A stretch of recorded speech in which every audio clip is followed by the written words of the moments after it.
السلام علیکم، آپ دیکھ رہے ہیں کے نیوز ایچ ڈی۔ میں ہوں حارث علی شاہ گیلانی اور میں ہوں کرن خان۔ چلتے ہیں آج کی اہم خبروں کی طرف۔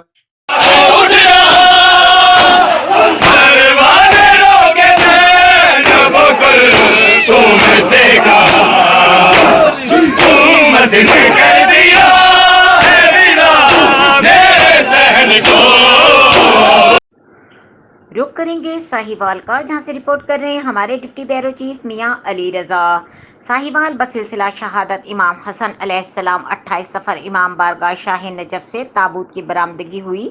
جلوس اپنے مقامی راستوں سے ہوتا ہوا واپس امام بارگاہ میں اختتام پذیر ہوا۔ مجلس کے بانی علی نواز، جبکہ جلوس میں نوحہ خانی، وقاص علی، راحیل خان، غلام حیدر بھلہ نے کی۔ جلوس میں بانی سنگت غلام حیدر مٹھو تھے۔ جلوس میں خصوصی شرکت حسنین علی خان، ملک حسن، شیخ طلحہ، تصور عباس نے کی۔ مزید خبروں اور اپڈیٹس کے لیے ہمارے ساتھ رہیے گا۔ تب تک کے لیے اپنا خیال رکھیے گا۔ اللہ حافظ۔